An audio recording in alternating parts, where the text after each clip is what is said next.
Welcome to the first book read of June.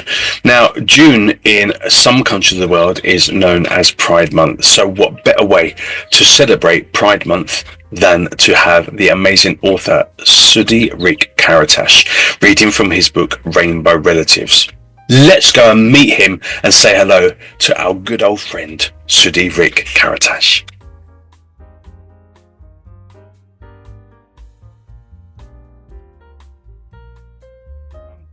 Sudi Karatas, welcome back to the book read celebrating Pride Month. It is June after all. Yes. So what better book for you to introduce to us than your book, Rainbow Relatives? Can you tell us a little bit about it? Yeah, it's Rainbow Relatives, real world stories and advice on how to talk to kids about LGBTQ families and friends. Probably the one of the longest subtitles ever, but and it's a book it's for adults and speaking to kids on various topics about LGBTQ. So it's for parents, teachers, or it's also for people who are LGBTQ, or are aunts and uncles that have nieces and nephews. And it's just really a good book for anyone to read. It's not for children; it's for adults and speaking to kids. So I collected a lot of stories from different families and people, and there's different subjects in it. For example, I mentioned aunts and uncles. The first chapter is about coming out to nieces and nephews. It's called "There Was No Monster in Your Closet, But Your Uncle Was." There's a chapter on when one of the parents turns out to be gay. That's Daddy Left Mommy for Tommy. There's a whole chapter on religion called "Pray the Gay Bashers Away," because that's a big thing, that how people misuse religion to, attack and discriminate against LGBTQ. There's a whole chapter. Religion against homosexuality. You're not religious. You're an arsehole. End of. Yeah. There's a chapter on transgender. Kids, your father, well, she has something to tell you. So it's kind of done with a sense of humor, but there's serious topics as well. Bullying and things like that. Yeah. I forget the other chapters.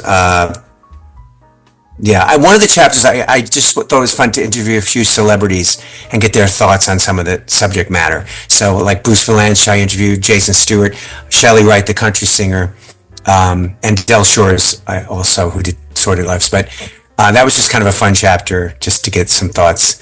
What made you? What made you even think about this book? How did it all come about? Well, about a long time ago, or quite a while back, my sister, when her kids were very young, my nieces and nephews, like 4 or 6, and she's in Delaware, I'm in California. I was talking to her on the phone, and I kind of said, do your kids know about my orientation? And she goes, I don't know, I think so. I'm not sure. I'm not sure how to talk about that. She goes, I wish there was a book on that. And I'm like, I thought that was a great idea. And I said, I don't think there is a specific book on that kind of thing of talking to kids about that.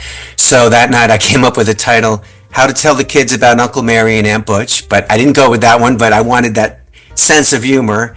And it could be a little controversial, which I'm sure that title would have been.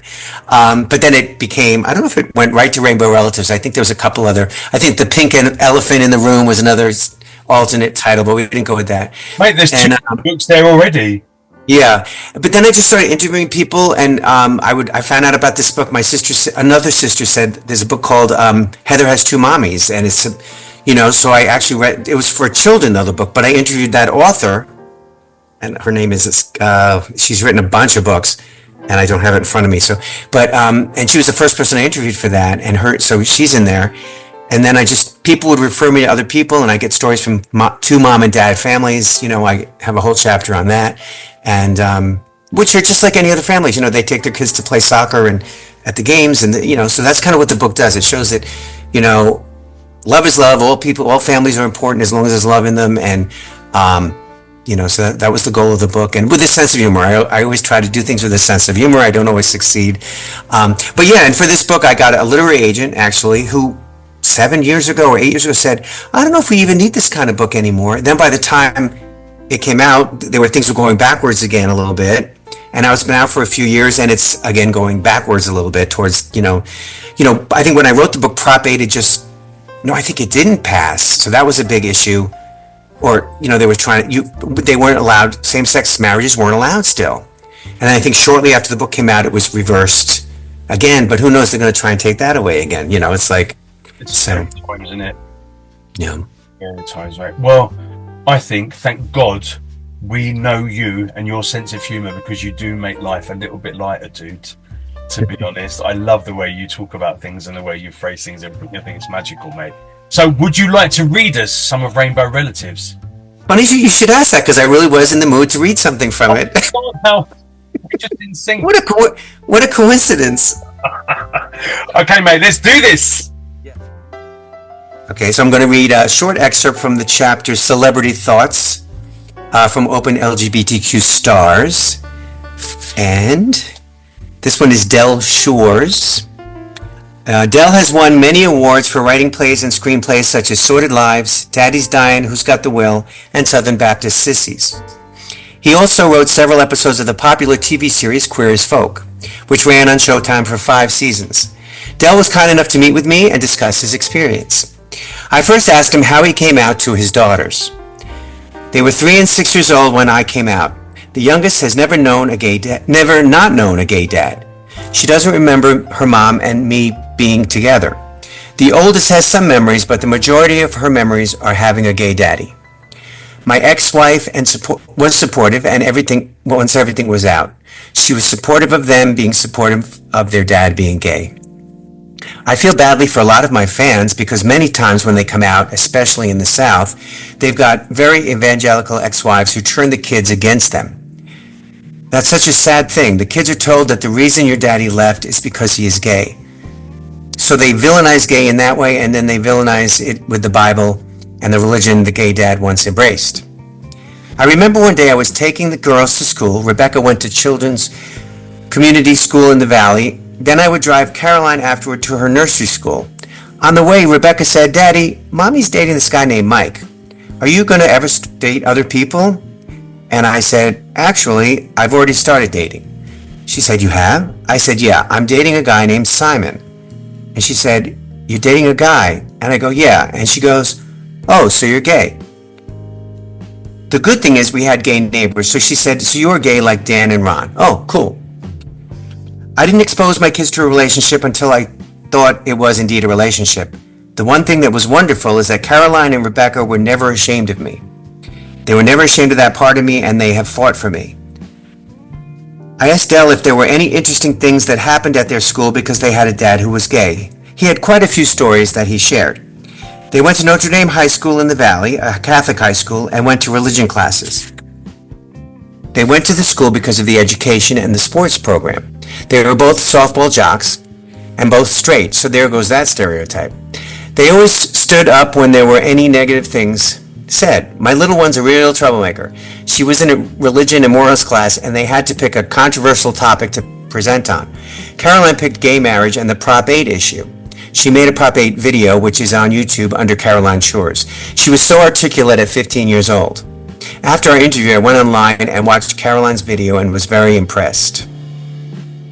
And I'm going to read from another chapter as well, so that's from one chapter. But just to give you a little more of a feel for the book, this is from the chapter Daddy Left Mommy for Tommy. And this is Cody and his very accepting son. I saw Cody Renegar in the documentary film Hollywood to Dollywood, and I was so moved by what he said in it that I contacted him for an interview. He had been married to a woman, and together they had a son, Levi, who is now in his late teens.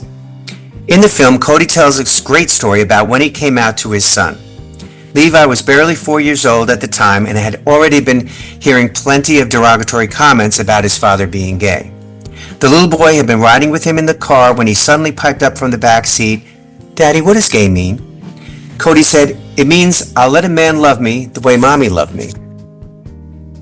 His son thought for a moment, then said, "I don't care who loves you, as long as someone loves you." When Levi was 8, Cody asked him, "Would you rather that your father had been straight?" Levi answered, "That would be weird." However, little Levi grew up, and there was a period during his years in junior high school that he didn't want his dad and his dad's boyfriend attending the school's football games or functions. Some of the kids had been calling Levi a fag.